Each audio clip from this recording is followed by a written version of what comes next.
So how are you feeling right now? Feel really good. We had a historic day yesterday.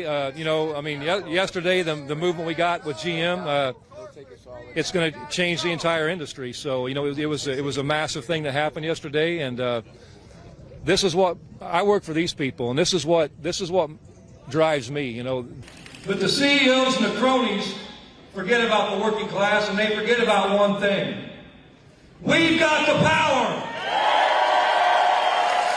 Walter Rubin once said, power is the ability of a labor union like the UAW to make the most powerful corporation in the world, at that time General Motors, say yes when it wants to say no. They're my boss. They pay dues, they pay us to take care of their business, and that's what this is all about. And so being out here with our members and getting to feel the energy and getting to see that, we take it right back in bargaining, and it helps us at the bargaining table. And it's great that the companies get to see that it doesn't matter how long we're out here, we'll be out here a day longer than it takes if we have to be. So we're going to get there. Yesterday you had on an Eat the Rich t-shirt. Is it time to send a message to the 1%? Still do today. Yeah, it's time to turn this country around. I don't begrudge anybody for doing well in this country, but billionaires have no reason to exist in society, period. No one needs that kind of money. And especially when someone's that wealthy, somebody else is being exploited for it. Billions of people are being exploited for it. And that's what's wrong in this country. We've got to turn it around. We've got to change the narrative. Everybody deserves their fair share of economic and social justice. And it's a damn shame that people are scraping to get by paycheck to paycheck.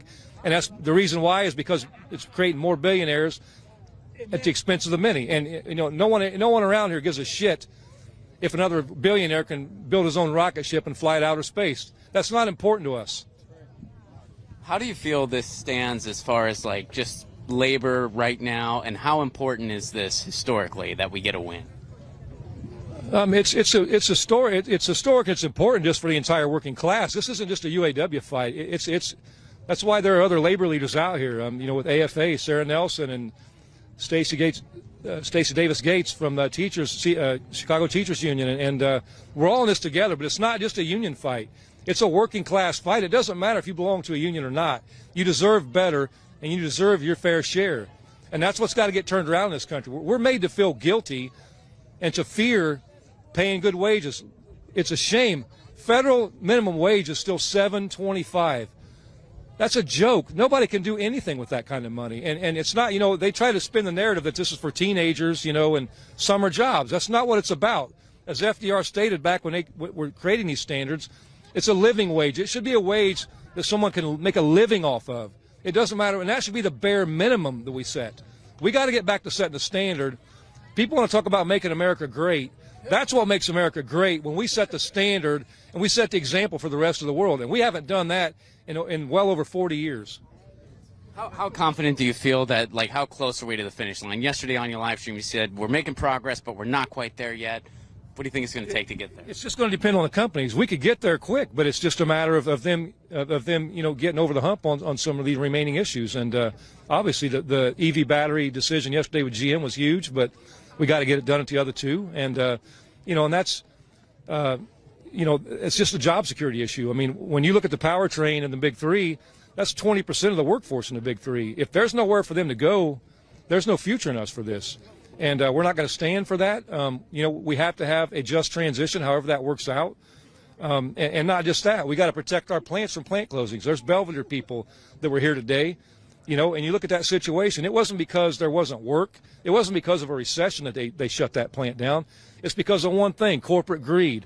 And it's got to stop, because there's been plenty of product out there that they could have put in that plant, but it was a choice by these companies, just like us being out here on strike right now. It was a choice the companies made. Well, thank you so much for being so generous with your time, and thank you all for being out here. And hey, from one IU guy to another, when this is all over and we get a win, let's sink the biz together, all right? Oh, you bet. All right. First of all, great leading of the song earlier. Thank you. You did a wonderful job. It's a good song. It is a great song. It is a great song, and it was the perfect moment for it, so yeah. Now we stand outcast and starving. It's the wonders we have made, but the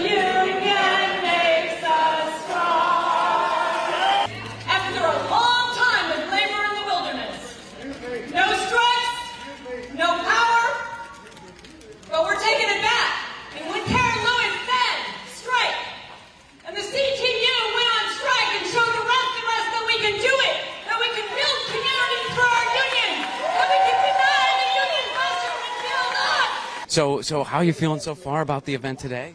I mean, this is it's incredibly overwhelming. Seeing all of these workers wake up to their power, to our power together, is exciting to me. It's something that I've been building for the last 25 years and waiting for this moment, and feeling that here is really more than I can express. It feels like it's shining out all my pores and everywhere because it's filling me up. How do you feel like what moment are we in right now as far as labor history, as far as where we're at just with labor in the United States? Like, how important is this historically? I mean, this is so incredibly important. You know, here's the reality. When the government shutdown was going on, the 35-day government shutdown in 2018 to 2019, there were TSA agents who were required to come to work without pay for those 35 days. And they were sleeping in their cars not because they didn't have a place to go home to, but because they couldn't even afford a tank of gas to go back and forth to work. And they were committed to doing their jobs. And they said, you know, Sarah, if it wasn't for the stress of not getting a paycheck, well, I've never been happier at work. People come to the checkpoints, they thank us, every single person coming through here. And they're not just Americans, they're worldwide, because that's what aviation does, brings everybody together. So that's the true spirit of humanity. And that's what's shown out here on the picket lines. The message from this UAW strike is really about bringing humanity together everywhere, fighting for the working class, not settling for just a middle class, because that means that some people are left destitute. That's not what this is about. This strike is about showing everyone that workers can stand together, every gender, race, culture, and creed. We can fight through all of the D's of union busting, divide, delay, distract, and demoralize. That is obliterated here on the picket line. So it's about solidarity forever and building that up and encouraging that true human spirit. Thank you so much.